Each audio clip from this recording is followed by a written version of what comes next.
story today is called The Last Leaf. It was written by O. Henry. Here is Barbara Klein with the story. Many artists lived in the Greenwich Village area of New York. Two young women named Sue and Johnsy shared a studio apartment at the top of a 3-story building. Johnsy's real name was Joanna. In November, a cold, unseen stranger came to visit the city. This disease, pneumonia, killed many people. Johnsy lay on her bed, hardly moving. She looked through the small window. She could see the side of the brick house next to her building. One morning, a doctor examined Johnsy and took her temperature. Then he spoke with Sue in another room.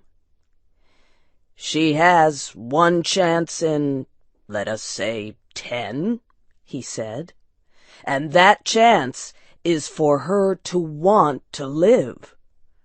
Your friend has made up her mind that she is not going to get well. Has she anything on her mind?" She wanted to paint the Bay of Naples in Italy some day," said Sue. "Paint?" said the doctor. "Bosh! Has she anything on her mind worth thinking twice? A man, for example?" "A man?" said Sue. "Is a man worth— But no, doctor, there is nothing of the kind." "I will do all that science can do," said the doctor.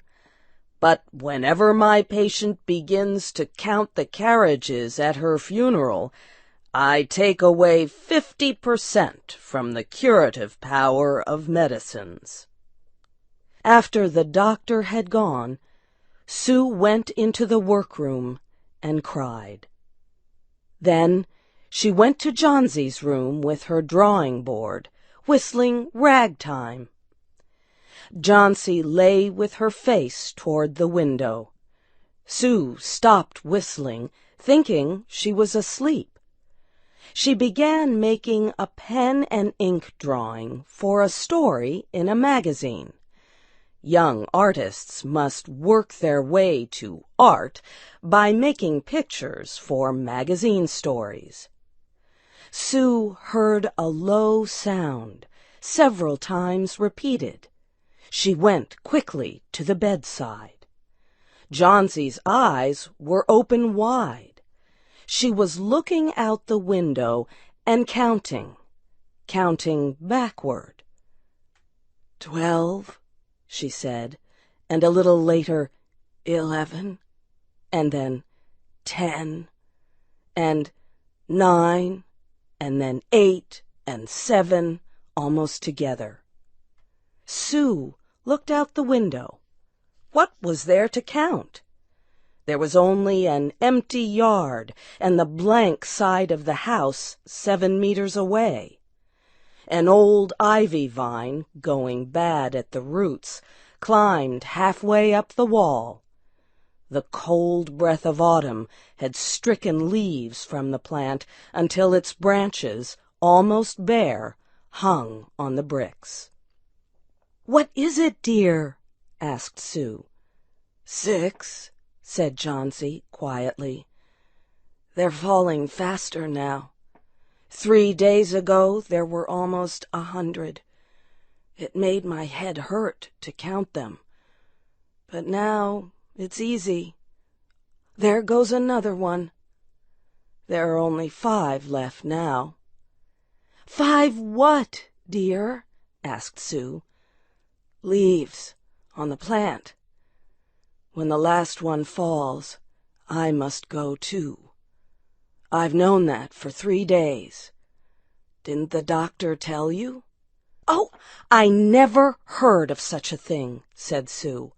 "What have old ivy leaves to do with your getting well? And you used to love that vine. Don't be silly. Why, the doctor told me this morning that your chances for getting well real soon were, let's see exactly what he said. He said the chances were 10 to 1. Try to eat some soup now, and let me go back to my drawing so I can sell it to the magazine and buy food and wine for us. You needn't get any more wine, said Johnsy, keeping her eyes fixed out the window. There goes another one. No, I don't want any soup. That leaves just 4. I want to see the last one fall before it gets dark. Then I'll go too. Johnsy, dear, said Sue, will you promise me to keep your eyes closed and not look out the window until I'm done working? I must hand those drawings in by tomorrow. Tell me as soon as you have finished, said Johnsy, closing her eyes and lying white and still as a fallen statue. I want to see the last one fall. I'm tired of waiting. I'm tired of thinking. I want to turn loose my hold on everything and go sailing down, down, just like one of those poor, tired leaves. Try to sleep, said Sue. I must call Mr. Behrman up to be my model for my drawing of an old miner. Don't try to move until I come back. Old Behrman was a painter who lived on the ground floor of the apartment building. Behrman was a failure in art. For years he had always been planning to paint a work of art, but had never yet begun it. He earned a little money by serving as a model to artists who could not pay for a professional model. He was a fierce little old man who protected the 2 young women in the studio apartment above him. Sue found Behrman in his room. In one area was a blank canvas that had been waiting 25 years for the first line of paint. Sue told him about Johnsy and how she feared that her friend would float away like a leaf. Old Behrman was angered at such an idea. Are there people in the world with the foolishness to die because leaves drop off a vine? Why do you let that silly business come in her brain?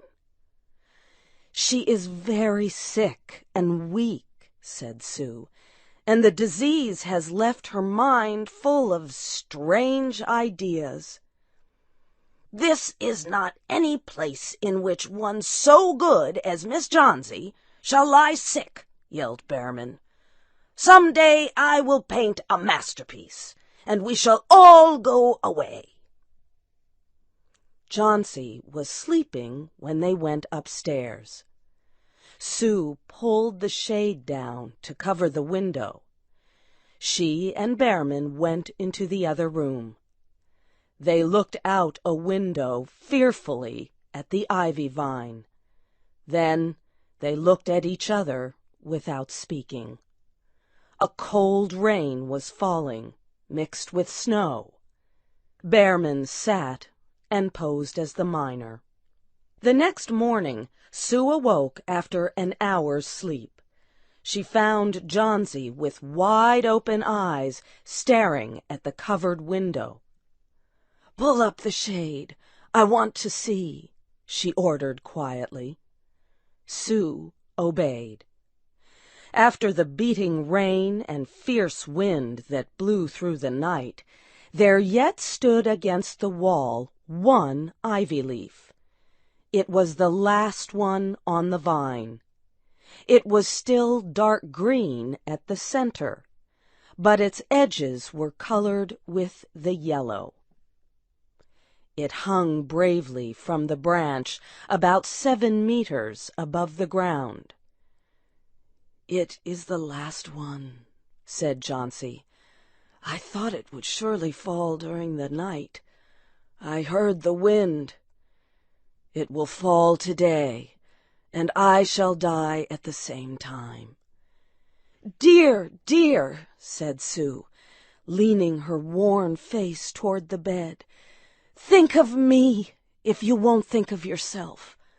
What would I do?" But Jauncey did not answer.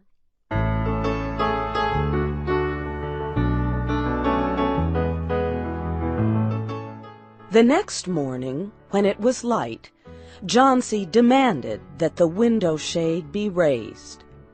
The ivy leaf was still there.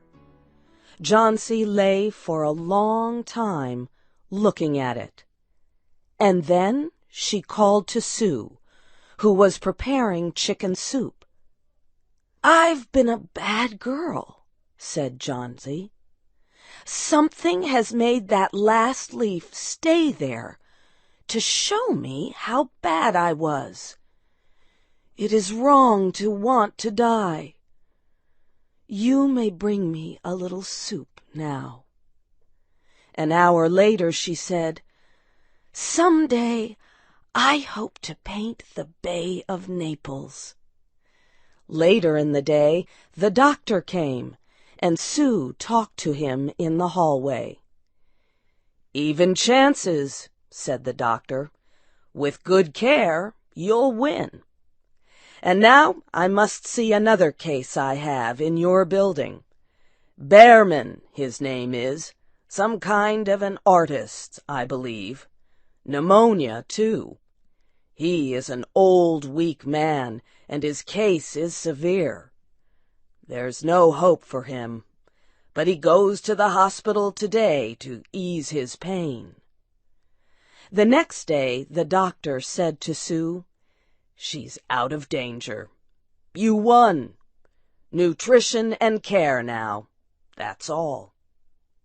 Later that day, Sue came to the bed where Jauncey lay and put one arm around her. "I have something to tell you, White Mouse," she said. "Mr. Behrman died of pneumonia today in the hospital.